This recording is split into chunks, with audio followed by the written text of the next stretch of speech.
Today, I want to talk to you about my journey to English fluency. The story I'm about to tell you shows you how I had to learn English the hard way. Just like you, mostly with courses and teachers. I didn't have an English-speaking parent, and I didn't go to an English school. But what I did have was the determination to learn as much English as I could.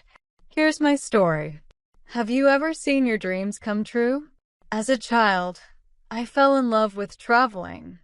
I dreamed of going to faraway countries, meeting fascinating people, and seeing wonderful places. But, above all, I dreamt of speaking in foreign languages in those wonderful places. To escape from my Spanish-only world, I would stand in front of the mirror and pretend to talk in English.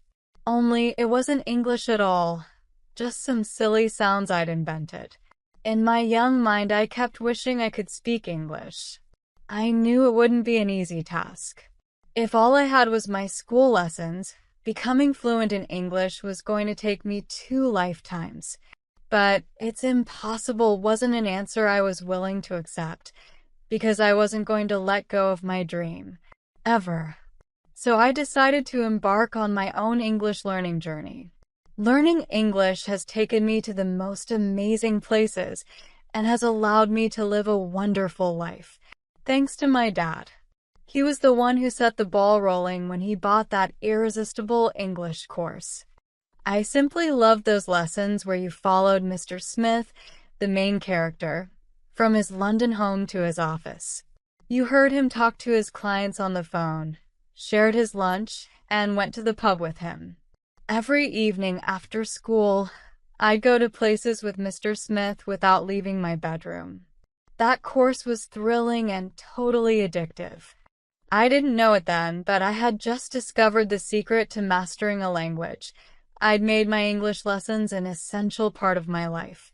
What made it even more exciting was that my sister got hooked too, and Mom. I'm sure to the outside world we looked like a bunch of nutters, but to us it was a window to a new world. Learning English with Mr. Collins. Because of their work as academics, Mom and Dad needed to keep up their English. So, over the years, we had a number of private tutors. Some were great, others less so. The one I liked best was Mr. Collins, who reminded me of my fictional Mr. Smith. Mr. Collins was polite, clever, and impossibly patient. I must have been about 12 when he first came to our flat in Madrid. I remember I was sitting next to him at the study table. He took out a little book full of humorous stories and asked me to read one out to him. I shook my head. No way. I'd rather die than speak English in front of him, I thought. In Spanish. He smiled and read it out loud himself. From what I remember, he didn't speak much Spanish. He'd talk to me in English, and I had no trouble understanding him. But for several weeks I didn't open my mouth, I just listened. Eventually Dad said that perhaps those English lessons weren't such a good idea after all. Perhaps he should ask Mr. Collins not to come back anymore. That's when I started reading the stories to my patient tutor. It was hard, but not as hard as saying goodbye to my English lessons. Traveling to England for the first time. It was around that time that my parents decided we should all put our English to the test. So, for 2 summers in a row, the 5 of us got in the car and drove from Madrid to Folkestone, in the south of England. We visited London and Canterbury, went to the beach, bought English toys, drank fresh milk, stared at the bobbies, and practiced our broken English with the locals. Then, over the years, there were other teachers and language courses. But what I remember most vividly is sitting down for hours in my room, learning on my own. I still had such a long way to go. There were so many things I couldn't do in English. Literature was my true passion, but reading my favorite books in another language felt like a distant dream. And then, one year at school, my English teacher encouraged me to read an abridged version of A Tale of Two Cities, the Dickens novel. Reading a whole book in English was a magical experience, even if it was abridged.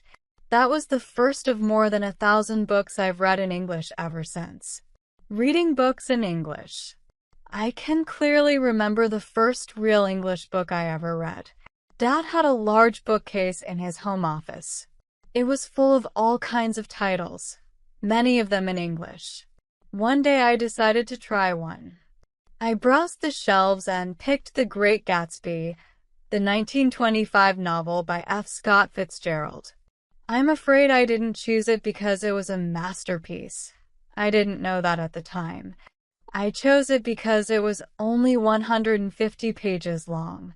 I've read The Great Gatsby on several occasions over the years, and I often wonder just how much I understood that first time. But what I do know is that its opening lines made me fall in love with English literature, and I've never looked back. For me, those memorable lines are a poignant reminder of the head start I was given in life. I was lucky to be born in a family that values education above everything else, because with education comes knowledge, and with knowledge comes freedom. Freedom to live the life of your dreams. When the time came to go to university, everyone assumed I'd do an English degree, but the syllabus looked boring to me. So I chose history instead and spent an unreasonable amount of time studying English between history lectures. Soon I got curious about other languages. I started doing German and French. My sister was studying German too, and we often had our course recordings playing in the background in our bedrooms. Mum would stand in the corridor, muttering that our home seemed to have become the Tower of Babel. She didn't sound unhappy about it, though. My bus journey to uni near the center of Madrid often took a full hour, so I always made sure I had an English book with me. The Old Man and the Sea, Alice in Wonderland, Animal Farm, Strange Case of Dr. Jekyll and Mr. Hyde, The Third Man, Pride and Prejudice, Three Men in a Boat, Cat on a Hot Tin Roof, King Lear, Robinson Crusoe, To Kill a Mockingbird. I read so many wonderful books on that bus.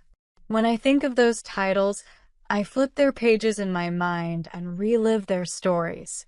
It's like carrying a private library within me. Moving to Scotland, my new home. When I finished my history degree, I applied to the University of Edinburgh in Scotland to do a master's in English literature.